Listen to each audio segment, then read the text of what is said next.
1, 2, 3. It's time to talk fantasy football. Get your squad ready for this week's action with Frank and the Purple Rain crew. Now, live from the Fantasy Wire studios and home of the Casual Conversation podcast, it's the Purple Rain Fantasy Show. What is up? Welcome to week 7. Week 7's rolling through this football season for 2019. Holy crap. Welcome to the Purple Rain Show, a proud member of the Full-Time Fantasy Network. You're listening to the home of the Casual Conversation Fantasy Football Podcast. Welcome to week 7. I'm your host, Frank B. Find me on Twitter at FantasyWireHQ. Check it out online, thefantasyfootballwire.com. On radio every Thursday, WNST 1570 in Baltimore. My good friend Dennis with the Sunday Sports Voice every Thursday, answering fantasy football questions, going through the slate of games. On the website, you can check out the starts and sits each week. I've got risk-reward players, little player comparison tool you can use for like player-to-player matchups. Fantasy Pro rankings are up there. I've got them. I'm going to update them probably tonight or tomorrow. Much more. Check it out, thefantasyfootballwire.com. So today, I'm rolling solo. I couldn't get a show last week on assignment for work. Couldn't get out of it. Full-time job happens. So we had to take a week off, but I'm back. I want to give you guys a little more this week and still keep it short and sweet. Casual conversation, like I said, but I'd like to go a little more in-depth and get some stats, go through a little bit more player action, starts and sits. Lots of guys, lots of questions this week. So thanks for downloading this episode. Do me a favor and give it a share on Facebook, a retweet on Twitter, leave a comment, leave a review, tell a friend. If there's anything that you want to hear personally, hit me up on Twitter and I'll include it in the show. If you got questions or just want something, hey, reach out and let me know. So with that, we can get into the first segment here and go through some football injuries.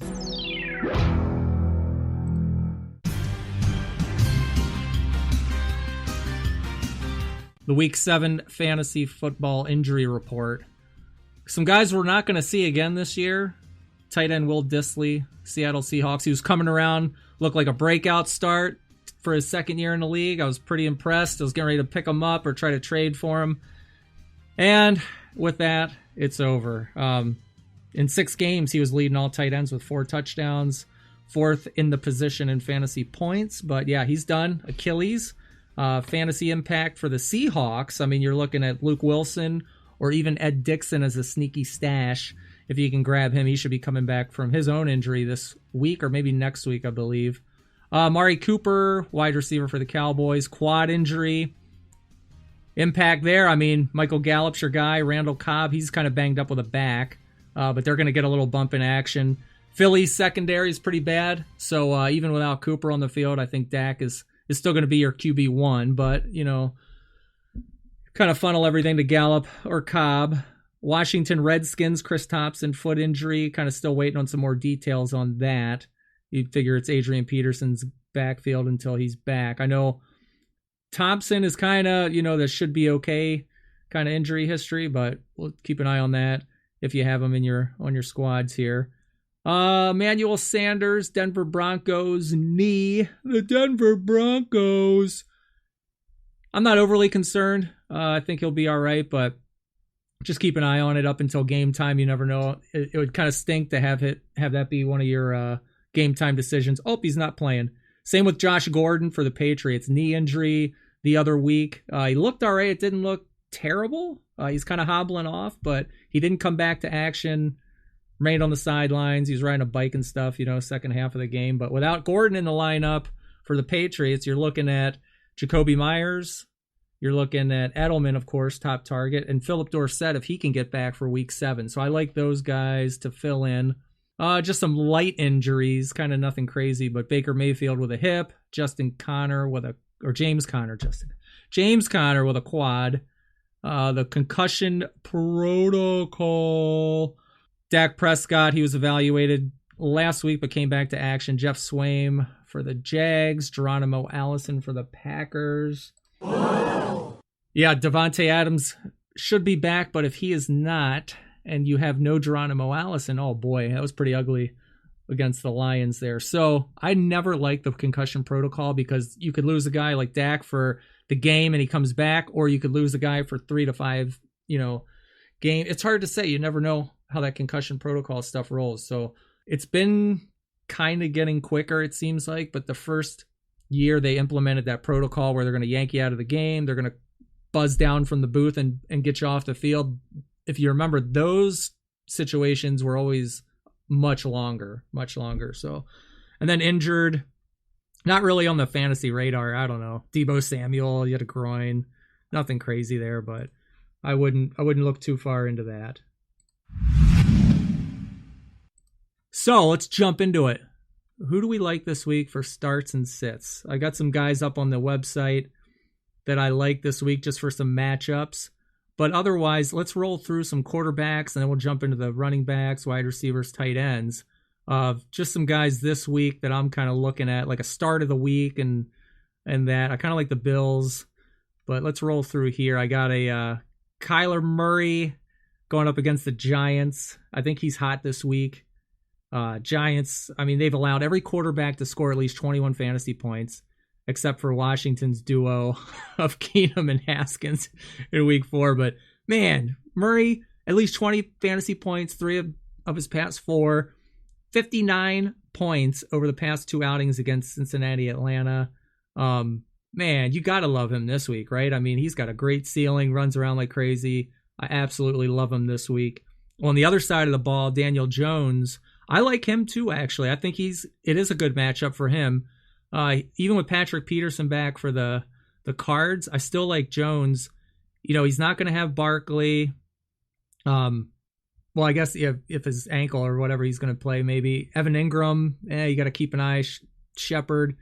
Golden Tate, Jones has struggled since his 37-point outing in week 3, 37 points against the Bucs. That was a pretty nice game. But look at his matchups in between there. He had, Minnesota, New England, Washington. Cards are 3rd in fantasy points allowed to quarterbacks. Only Russell Wilson in week 4 and Dalton failed to score at least 32. So I like Jones. I think he's a great streamer this week. If you're in a deeper league, 2-quarterback league, I would roll him out there. I like him a lot. Carson Wentz, Philly, Dallas. I'm looking close at this game. I need to see who wants to win the NFC East this year. But Wentz has been good. I think he's been a good fantasy quarterback. I got him in like 2 leagues. He did pretty decent in a tough matchup against Minnesota with like 24 points, but 2 of his best games were on the road in tough spots. His Vikings, and the 25 points against the Packers in week 4. So I think he can keep it up against the Cowboys.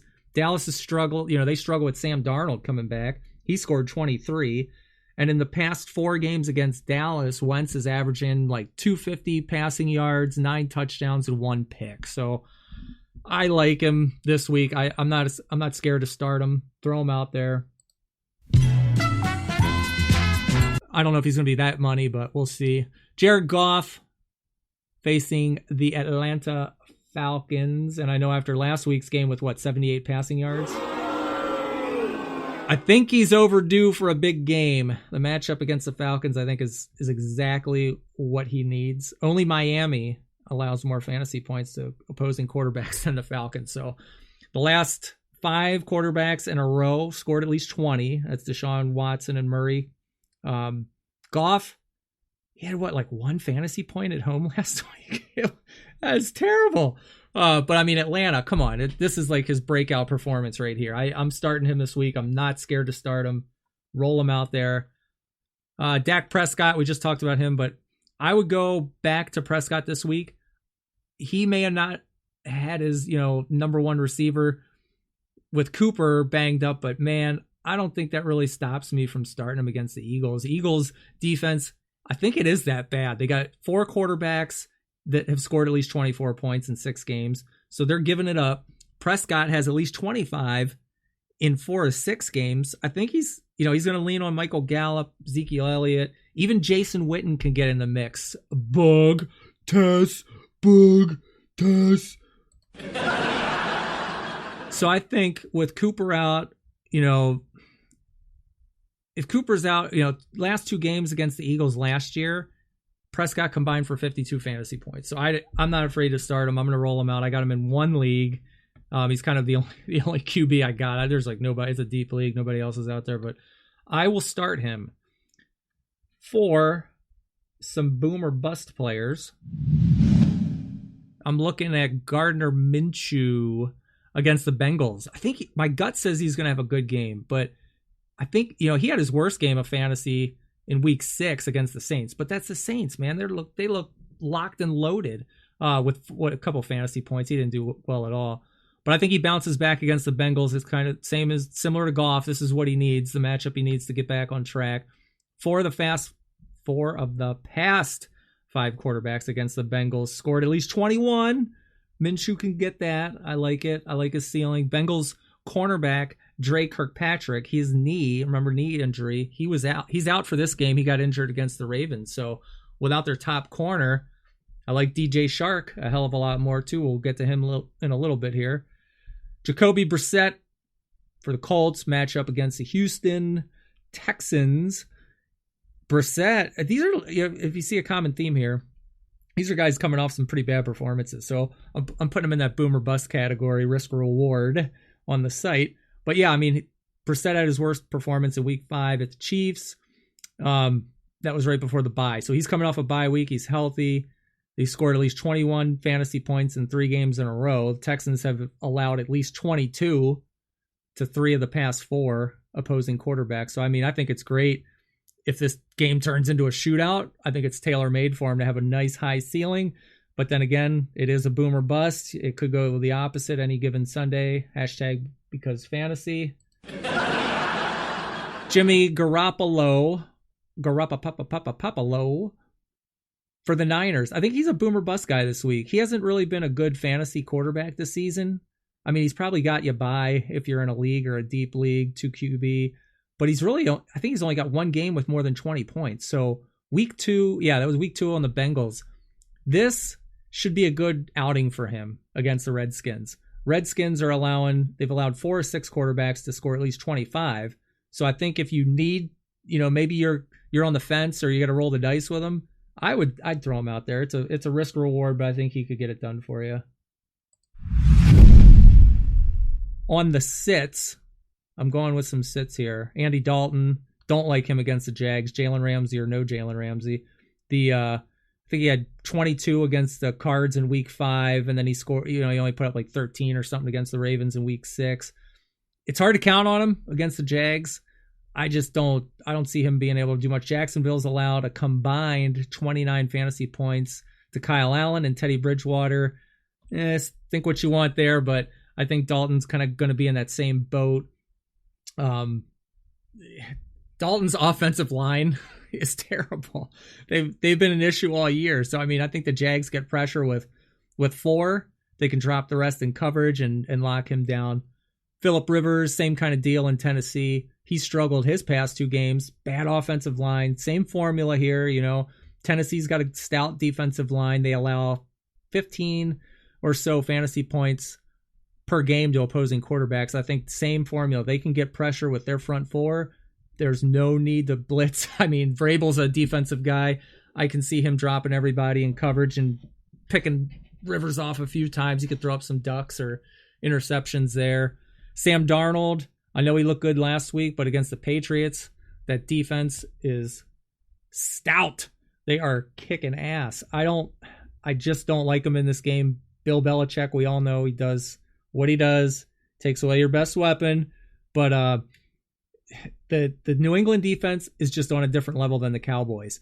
I think overall, the Patriots allow the fewest fantasy points to opposing quarterbacks. Only Daniel Jones in week 6 was the only QB to throw a touchdown against that defense. That's pretty impressive. Along with that, Patriots, 14 picks leading the NFL. Come on, they're going to get there. So I do not like Darnold this week. Matt Stafford, I don't like him either against the Vikings.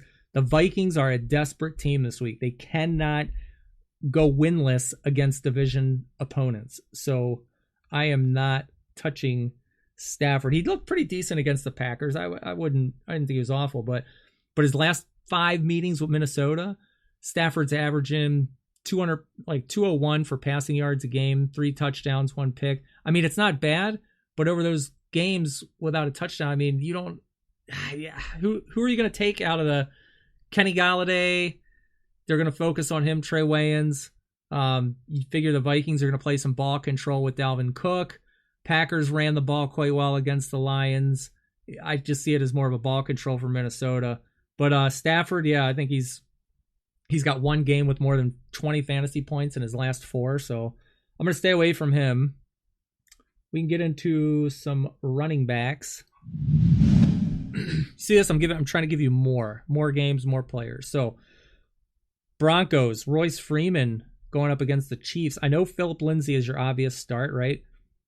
But Freeman, I think he's going to be considered as at least a flex play. You got to throw him in a flex spot, or if you don't have Lindsay, you got one or the other. I think you still throw him out there. Only Miami allows more rushing yards per game to opposing running backs than KC. That's insane. I read that stat and I could not believe that. It's the Chiefs, right? We're talking about the Chiefs. But yeah, Ingram ran over them from the Ravens. So yeah, they're giving it up. So I like Freeman and Lindsay together. I know they're splitting snaps, but I think Freeman's, he has not scored a touchdown yet. So I think he should be due this week. He's got like 4 catches in 4 of his past 5, so he's catching the ball out of the backfield. That's good. He's got 3 games with at least 11 PPR points over that space. I kind of feel like a breakout should be coming, right? It's something he should be due for a big game. Tevin Coleman for the Niners going up against the Skins. I like him too. He's averaging 14 PPR points over his past 2 games he's played since missing, the games with his ankle injury. But yeah, 34 carries, 2 catches over that span. He scored both games, even with Breida splitting time. I think it's Coleman that's going to get some more snaps this week and goal line work. I like Breida as a sleeper maybe this week, or a boomer bust guy, but I think Coleman's your must start for a running back. Devonta Freeman for the Falcons. Man, that guy's been pretty annoying, pretty frustrating. I've got him in a bunch of leagues. I really thought this would be a good year for him. It's a slow start, but he's picking it up. So I think he's coming around, and he's going to, he's scored at least 17 PPR points in 3 games in a row. He's got at least 15 with his receiving totals alone in each game. I think he's dominating the touches, right? He's getting the ball, but I think it's going to be a little longer. He's going to do good. I like him as a start this week, but he's going to get there like maybe week 9, 10. We'll see how it goes towards the end of the season where he's really on the scene. But this is a bad Atlanta team. They don't have, you got Julio Jones, Ridley, Freeman. On paper, they should be blowing the doors off everybody, but they're not. This week, he's facing the Rams defense that's allowed 5 running backs to either score or gain at least 100 in the past 4 games. So I know they just got Jalen Ramsey. They haven't addressed the defensive line or the defensive rush. I don't think they can contain him that much. I can see Freeman breaking loose there. Josh Jacobs, Raiders, Packers. I doubted Jacobs in his last game against the Bears. I'm like, no way. I think everybody did, but I doubted him. I'm like, no way, man. You're not running on the Bears. But he made me look like a total moron. So, dominant performance in London. I don't think I'm going to doubt him anytime soon. But either way, so he had 26 carries, 123 yards, 2 TDs against the freaking Bears, 3 catches for 20 yards. Gruden said he wanted to get him involved in the passing game more. So that happened. I like that. I like, overall, his involvement in the passing game more and more. I think he's totaled up like 5 catches, 49 in his past 2 games on 5 targets. So they're getting him the ball more. Hopefully that continues. This week, Packers defense, they're allowing a running back to score in each of the past 5 games, 8 total touchdowns over that span. So you got to give Jacobs the ball. He's going to score. It's the Packers. We want the ball. We're going to score. He's going to get it done. I like him this week a lot. And then James White, I got him for the Patriots. I'm looking at him like a boomer bust kind of guy too. I don't trust him, if you're playing in like a standard league, but in PPR, I don't understand why they've never made him the guy. Why hasn't he ever just been the guy? Because he's good. He gets it done. He always comes around late in the season. but he's a PPR guy. He scored at least 12 in 3 games in a row, 23 catches on 28 targets over that span. I think he, without Gordon, if Dorsett's out, I think his role definitely comes to the forefront without those 2 players, so they're going to get him more involved. I don't know about Sony. You have to see what happens there, but still, he's facing a Jets defense that they struggle with pass catching back. So 6 running backs this season have already scored at least 7 PPR points with just their receiving totals alone. You got to start him this week. I'd throw him out there as a flex play. Anybody else? Let's see. Who's a hot topic? I'm trying to think. I got a lot of questions on Twitter and DMs about Miles Sanders, like picking him. Should I drop him? Should I pick him up? This week, I don't know. I think he's like a risk-reward player. It's hard because he's splitting with Jordan Howard. We all thought it was Sanders to start the season, but really hasn't been. So I think Sanders, if you look at it, he's picked up his totals in the passing game of late, 7 catches, 135, touchdown on 8 targets. He benefits without Darren Sproles, obviously, but the Cowboys are 3rd in receptions allowed to running backs this year with 41 catches to the position. I think he's worth starting as like a PPR flex, but I don't know. I just don't trust him. It's hard to say. Chase Edmonds, running back, splitting with David Johnson. He's a guy I picked up off waivers, and I think I'm going to roll him out in a flex this week. He's a risk-reward guy as well, but he's obviously the complementary option to David Johnson. David Johnson's hurt. There's your handcuff. Boom. He's got 13 carries for 102 and a touchdown, 5 catches for 51 and a TD on 6 targets over his past 2 games. He's got a roll. It's looking good. The Giants, they've allowed at least 5 receptions to running backs in each of the past 4 games. I'm taking Chase Edmonds this week. Another hot name is Latavius Murray. Kamara's hobbled. He's hurt. He's banged up ankle. I think that's going to put Murray into a nice role, right? If Kamara is out, you got to check the injury report up to game time. We don't know yet. But I think Murray would be your must-start running back, right? If Kamara is out, obviously. But the matchup's tough against the Bears. I'm looking at what Josh Jacobs did. Obviously, Murray is no Jacobs. But the Bears lost a key member of that line with Akeem Hicks, his elbow injury. He's going to injured reserve. I think if Kamara plays, Murray's like a low-end flex, if at all. But without Kamara in the mix, and it's Murray starting, I think you got to roll him out there. I think he's pretty solid. If it's standard league or PPR, I mean, for week 7, I'd throw him out there. Devin Singletary's another guy I get a lot of questions on. I had him in a couple leagues and I dropped him, but he's playing the Dolphins. Is he going to be back with a hamstring injury? Nobody knows. This is one of the hamstring injuries that it's going to be up and down, misses games, plays 1, misses 2. I don't like a player like that. It's too hard. You can't count on it. You got to monitor up until game time. You got to babysit this guy on your roster. I don't like guys like that. If you can get Frank Gore, just go get Frank Gore. You don't need to mess with this guy. But obviously, if he returns this week, he's missed 3 with the hamstring.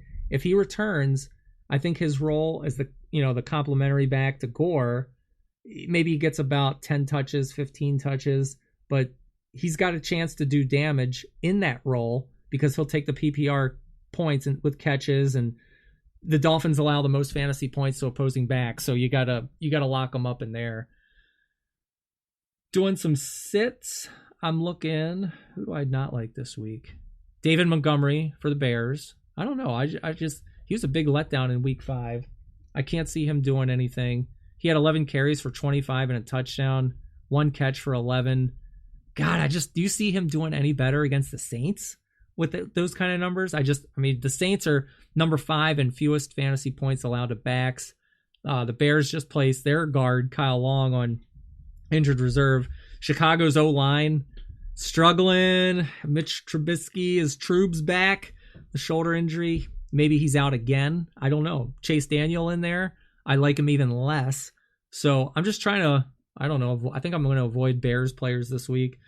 I guess a flex would be the best possible ceiling, but he's a sit for me. Joe Mixon is a sit for me against the Jags. Offensive line in Cincinnati is horrible. We talked about that with Dalton. I don't like Mixon. I don't like LaShawn McCoy against the Broncos.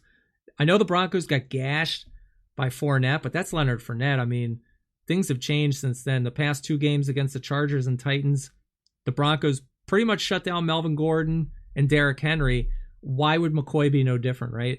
I don't see him doing well this week. Kenyon Drake, I mean, if you have him, I'm sorry. I feel sorry for him. The Dolphins, I don't like him. Adrian Peterson, Bill Callahan said he wanted to focus on the run in his first game at Miami, and it paid off. I kept saying that. Plug Peterson in. He's going to run the ball. They're going to run it. He had his best game, right, of the year, 118 yards, 2 catches.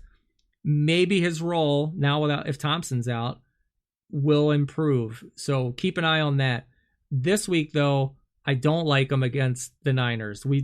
If you don't like the Niners defense by now, then you need to go back and watch, the past 2 weeks, watch some recaps or something on NFL films or what have you. They're for real. I think they're for real. I mean, you look at that line, pass rush, Bosa, they look tough. John, GM, blank.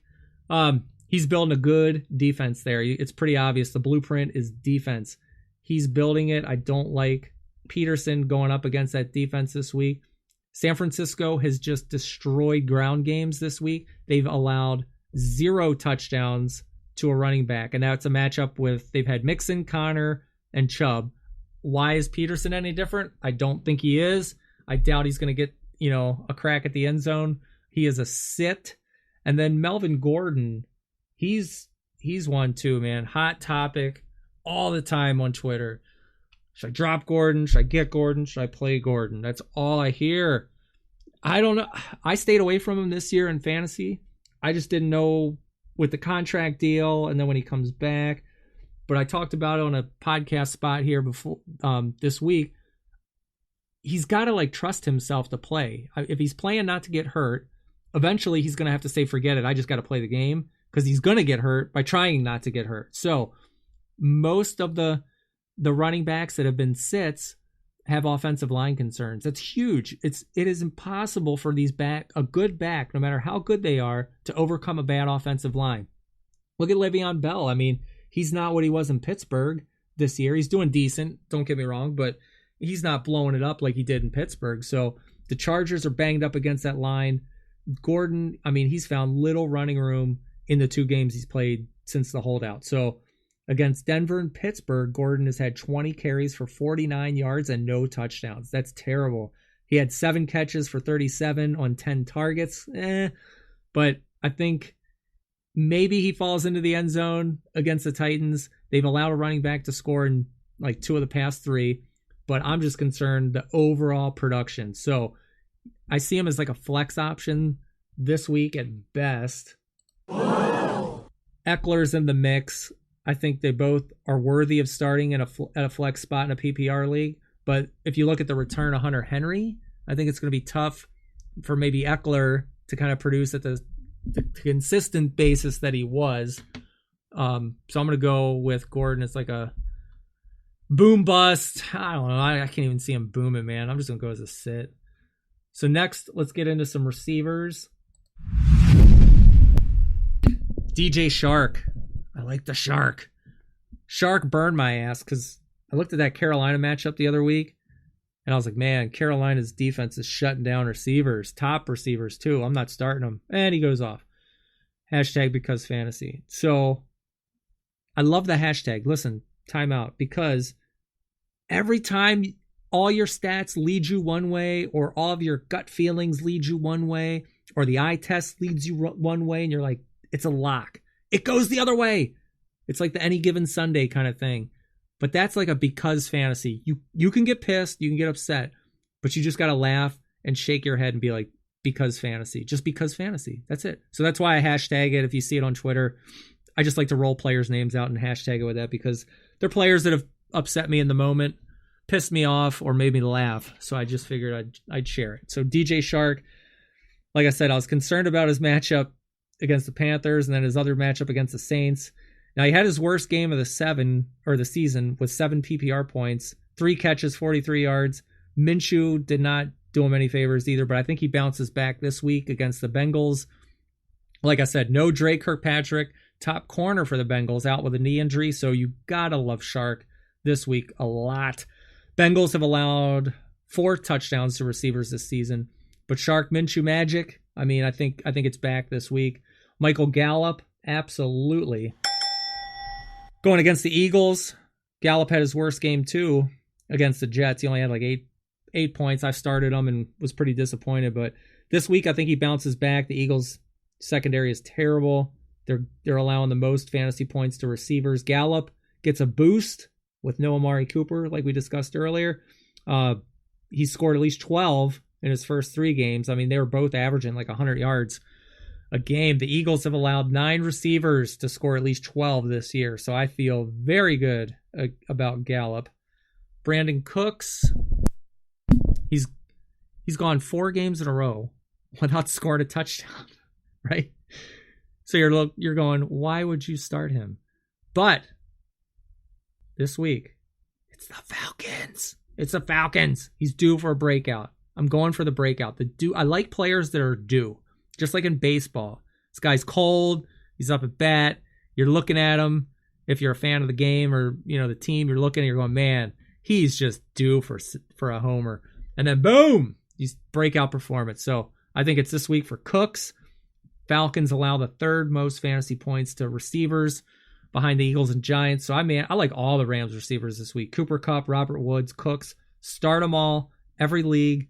I don't think, that all of them are going to have a bad game or whatnot. I'm just counting on Cooks to kind of end the touchdown drought. I think he gets in this week. Calvin Ridley.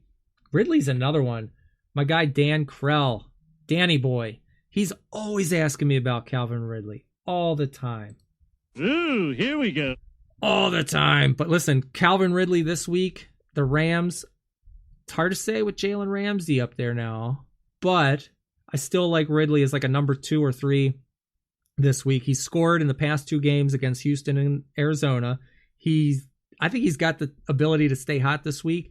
And the nice thing for Ridley, 22 targets over his past 3 outings. He's really only had 1 bad game this year when he's gotten at least 6. So the consistency's there for targets.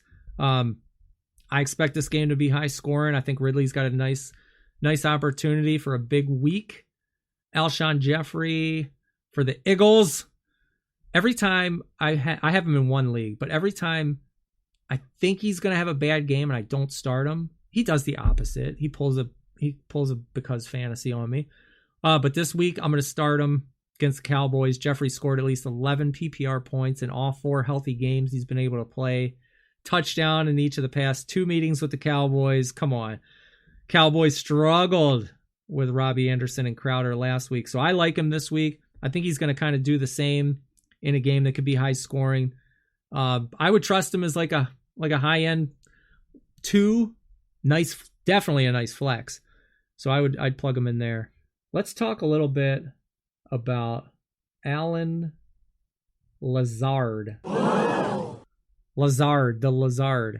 Lizard. Green Bay. This guy needs a nickname. I can't really think of something. Al the Lizard, Al Lazard. I don't know. This guy steps on the scene in the Lions game, took it over. He took the wide receiver position over. He came out of nowhere. I remember watching him in camp this year, and he looked good, but it's one of those, try hard guys where you're like, he might make it. I don't know. Who knows? But wow, does he get an increased role now if Devontae Adams is out? You got to think so, right? Geronimo Allison concussion. MVS has been a huge disappointment. I really thought this was his breakout season. But yeah, against Detroit, he steps up, 4 catches, 65 yards and a touchdown, 5 targets. He really made it look good out there. I'm going to wait and see if Adams or Allison return. I don't know if I'm going to start him or not. If there's no Adams and there's no Allison, I want him in a flex spot. If you have to trade for him, maybe, I don't know. I wouldn't give up the farm, or I'd try to make it a decent trade because you don't know if this guy's going to be a flash in the pan, but he's dependent on injury, on the other players. So Oakland allows the 5th most fantasy points to receivers. No Adams, no Allison. I like him. Cole Beasley. Like him. Beasley averages 10.8 PPR for the season. He's got 3 games with at least 12. And this week it's the Dolphins. Dolphins! 6 most fantasy points allowed to opposing receivers. 9 touchdowns they've given up. Dolphins standout cornerback Xavier Howard with a knee, missed last week's game against the Redskins. So that's really good news for all of Buffalo's receivers. But John Brown, absolutely. But Beasley, I like underneath. I think he's my top PPR play. He's got to get some touchdown action this week. I can definitely see it happening. Auden Tate, Bengals. I don't know who that guy was on the field. Holy shit, he tore up the Ravens. Did not see that coming. He would be like a boom bust guy this week for me. He had his best game against the Ravens. 5 catches, 91 yards, 12 targets. He scored at least 11 PPR points in 3 of his past 4. I don't think AJ Green's going to be back for week 7. It's hard. That's one to keep an eye on. If he's back, I like him less. But if he's out, obviously you like him more, right? So I'm going to use Tate as like a high-end 3 maybe, or a flex. It's hard to say. The Jags, they're not going to have Jalen Ramsey anymore, right? So I think he's got a good opportunity. You got to put him out there. Philip Dorsett, we talked about him with the Patriots, if he's going to play or not. He's another one. You got to find out if he plays. Looks like he'll be out there, but we'll see. Josh Gordon banged up. I think they're going to lean on him and Edelman. And Dorsett, he's had at least 18 PPR points in 2 of his first 3 games. One of those was in week 3 against the Jets. And that was when he had 6 catches for 53 and a touchdown, 7 targets. So I think if he's out there, Brady could pick up the magic with him again. We can get into some sits. Allen Robinson, Bears. We talked about the Bears. Tough matchup. I think he's going to draw Marcus Lattimore. Lattimore pretty much shut Cooper down. 5 catches for 48. Mike Evans, Shark. I mean, he's a shutdown corner, man. I don't like Robinson against him. A-Rob. He has scored at least 12 PPR points in 3 games in a row. That was against Oakland. 28. I think that season high was 28, and that was against Oakland in week 5. But I don't know. I consider him like a flex or a wide receiver 3 this week. Robbie Anderson, looking like ODB on his Jets profile. Anderson is a sit for me this week. I know he tore it up against the Cowboys, but this week he's going to match up against Stephon Gilmore. Darnold didn't play in that first meeting for these teams in week 3 because of the mono. I mean, take that for a little bit of what it's worth, but Anderson was held to 3 for 11 on 5 targets. Past 5 meetings with the Patriots, Anderson had 13 catches for 135, no touchdowns. So I'm going to avoid him this week. I know I'm going to get laughed at, but that's okay. Emmanuel Sanders going up against the Chiefs. I don't like him this week either. I think he's expected to play. He's got the knee injury. I'm not sure if I trust him yet, really, with a knee injury and facing the Chiefs. Hard to say. I mean, his production tailed off with a combined 2 fantasy points or something, like past 2 outings against the Chargers and Titans. He's just playing hurt, so he's not full potential there. But I just don't see it this week. I think Cortland Sutton is emerging as that number 1 target. So with Sanders at less than 100%, I think he's a sit for me. Golden Tate, he's another one. I mean, you liked him coming off the other game, but this week, Tate's the only receiver to score against the Patriots this year, right? So you're like, yeah, I like him. I'm starting him. He's lock him up, lock him and load. But I want to see what his encore performance is going to be this week. The Cards are going to get Patrick Peterson to shadow him, especially if Sterling Shepard remains out. So if they can roll coverage to Tate, I think his targets kind of decline. And if Barkley's in there, right, and Evan Ingram, if they do play, you got to bring it back away from Tate. So I'm going to use Tate as like a number 3 or a flex this week based on Patrick Peterson's matchup. I think he can handle him. Anybody else? Oh, I got a good one. Check this out. The F1, Terry McLaurin. Whoa. I think he's a boomer bust guy this week. Seriously.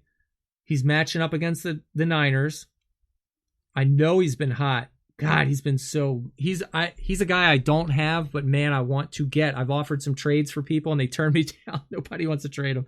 But the Niners defense is legit, right? They shut down Odell, shut down Kupp, shut down Cooks, Woods. Man, I mean, his speed is an issue for a secondary, but yeah, he's just like a boomer bust. I'm trying to think of a reason to get him up to start. I just can't think of one, to be honest with you. I think he's a high-end number 3 instead of a must start, given the matchup. Even if it's at home, it's still the Niners. So I'm going to say no there. Tight end time. Oh, yeah, that's a good one. Darren Waller. He's back. Against the Packers, I love him this week. I love him. He's definitely a PPR tight end. So if you got him in a standard league, but listen, he's got 12 points in his past 4 or 5 games. He's got 7 targets, at least 7 targets in 4 of those games. Derek Carr is going to lean on his ass, and Tyrell Williams with a foot injury or something I saw today, he may be out. I mean, he's still going to be out. Packers are tough against tight ends, but don't give it up. Hawkinson could have had that touchdown. Hawkinson could have had probably 2 or 3 other grabs that he didn't get. Waller's potential volume for me is always worth a play. He's a start this week for me. I think he is going to do some damage against the Packers. Hunter Henry. Yo, saddle up, lock and load. Welcome back.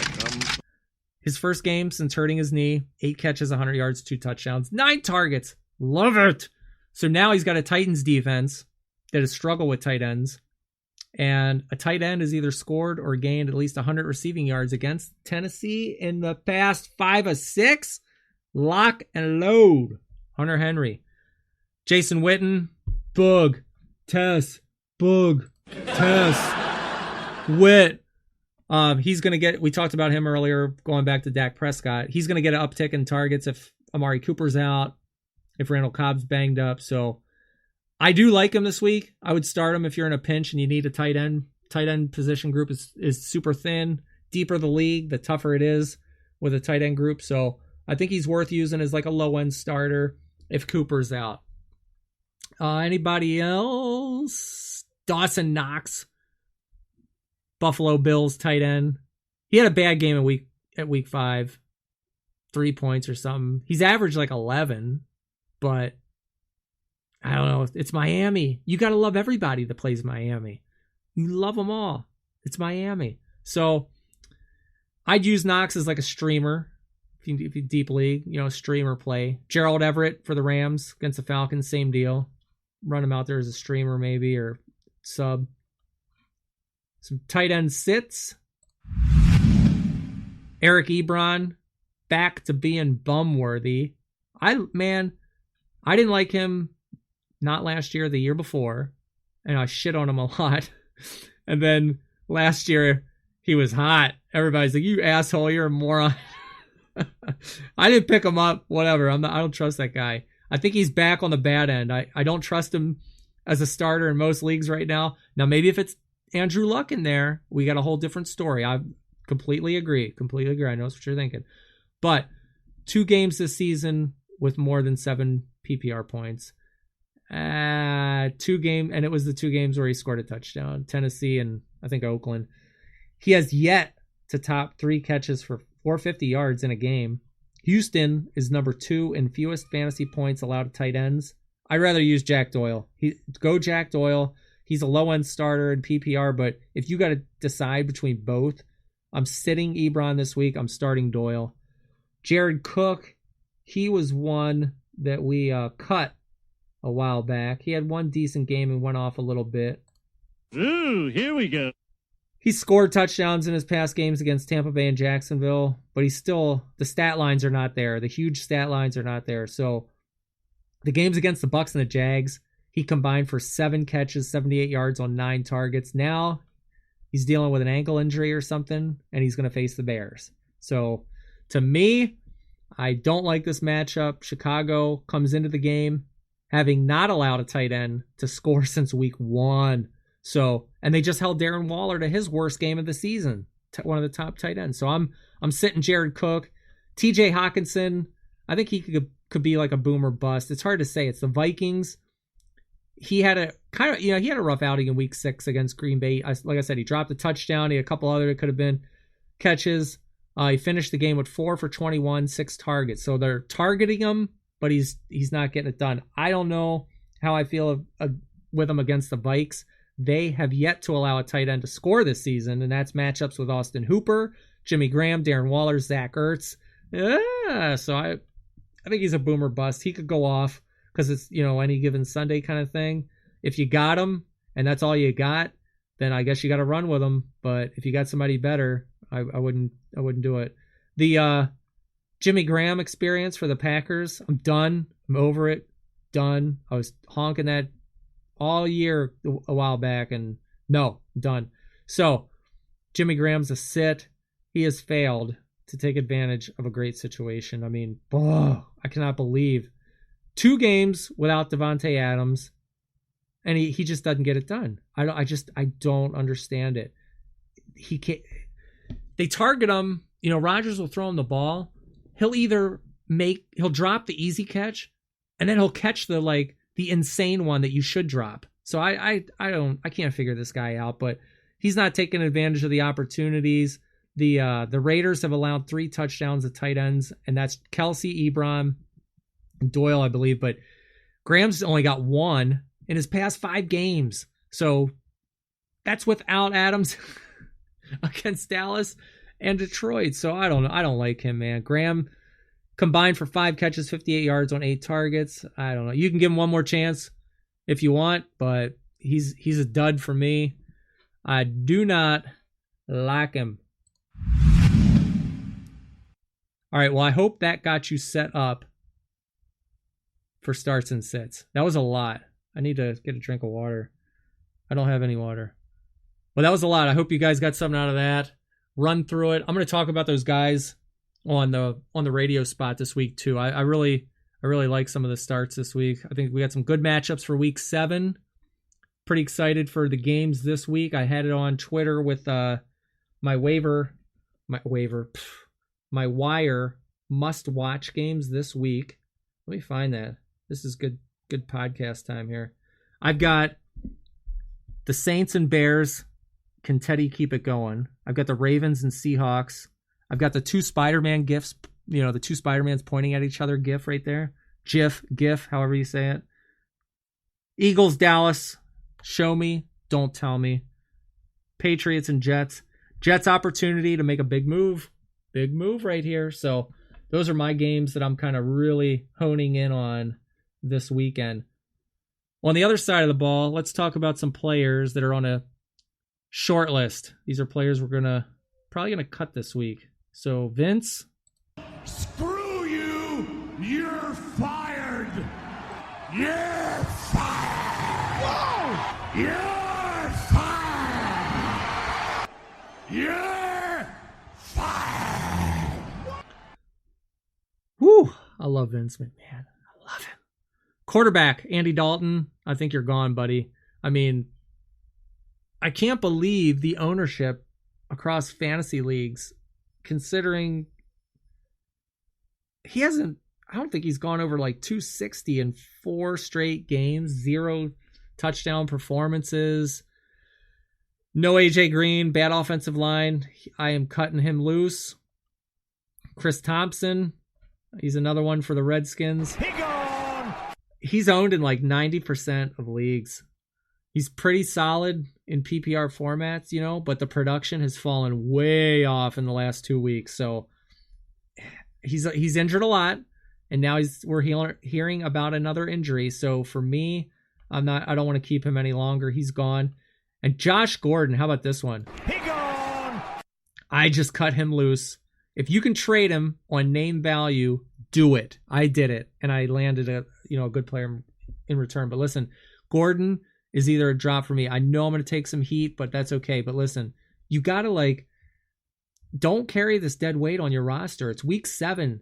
if you're 3-3, what have you, if you're trying to make moves and get back in the game in the league, you got to make a move. And I don't think that's what made me decide is I don't think I'm going to get anywhere with his paltry points per game. He's banged up with a knee now. It's hard to get behind him going forward. Every time I look at him, he moves from like a wide receiver 3 to a flex, or I don't start him. So if you're in that dilemma with any player, even if it's Gordon, just cut him loose or trade him. Get a good trade for name value. Somebody will eat up Josh Gordon. And then when he comes on late and he starts tearing it up, then you know you made the right move. Deebo Samuel, he's another one for me. Man, I thought he was going to be awesome this year, but that's a definite no. Who else we got here? That's it, really. I can't think of anybody else I'd cut right now. Any of the Darrell Williams for the Chiefs, cut him. He gone.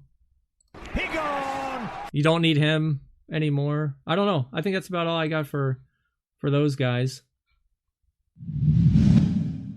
We can get into some rapid fire pick 'em. Maybe not too rapid because it does take me a little while to pick these. But these are the games this week. This is real life. This is real life, dog. We're going to pick the games head to head with the spreads. This is in my family league that we're doing. Where am I at on my standings here? Let's jump into that before I cut this intro here.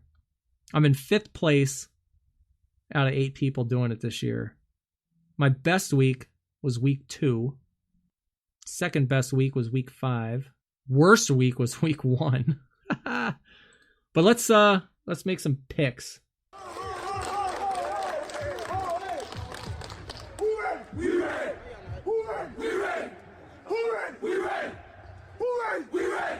What kind of horse y'all got? Fly horse. What kind of horse y'all got? Fly horse. What kind of horse y'all got? Fly horse. Y'all boys ready? Yeah. Y'all boys ready? Yeah. No. Y'all boys ain't ready? Shit. Somebody light me up. Boom.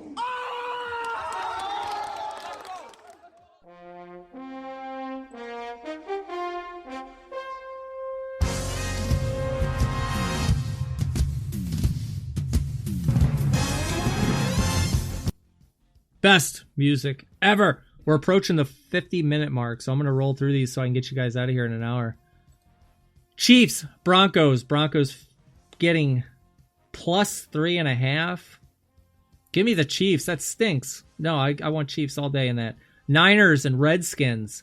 Redskins plus 9.5. Whew. Whew. Ooh. I almost want to go the other way just because I know, Niners are when I'm picking Niners straight up, but do they cover that? No, I can't see that. Dolphins, Bills. Bills are favored by 16.5. Are we getting into college NCAA or what with these spreads? I've never seen NFL spreads like this many double digits and teens. Josh Allen, Beasley taking on the Dolphins. Good God. Who's playing for the Dolphins? Fitzpatrick. No more Josh Rosen. Do the Bills have that much offense? John Brown goes deep give him 2 TDs. Dolphins are got to work against the Bills defense is real stout.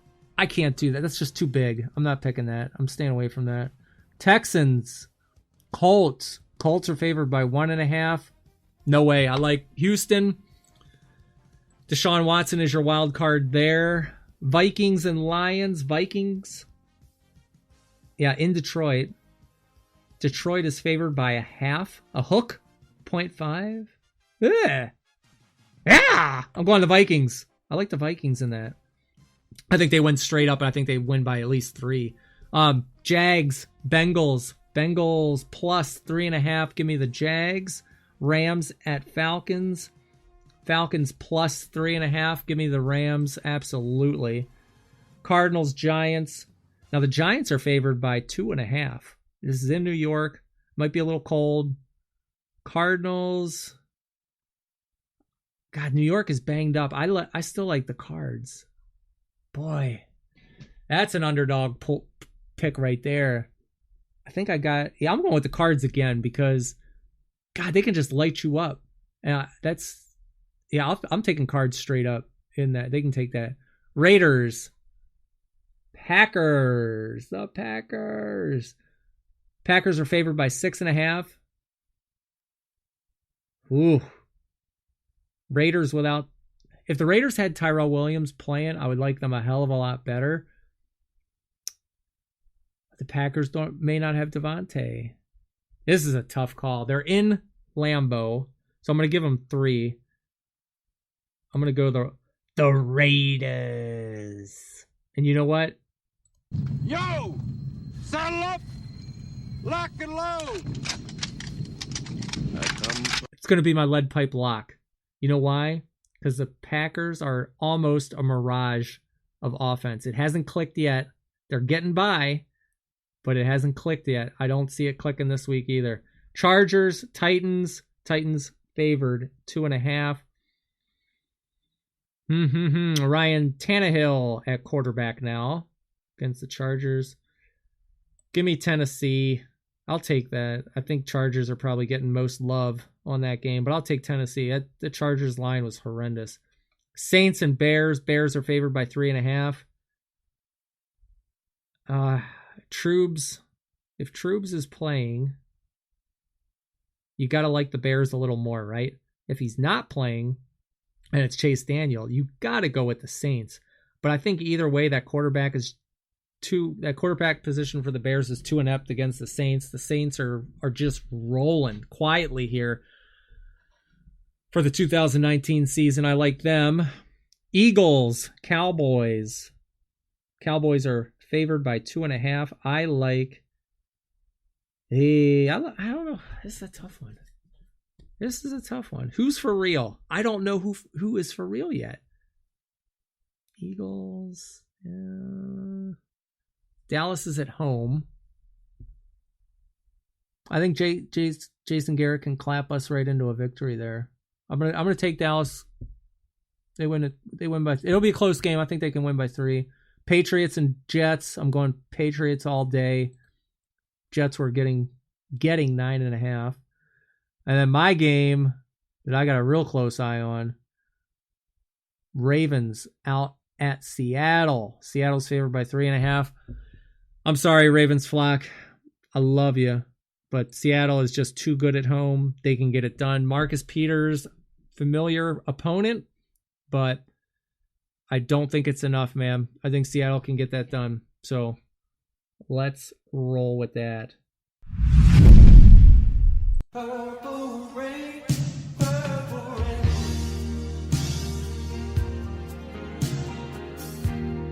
Purple rain, purple rain.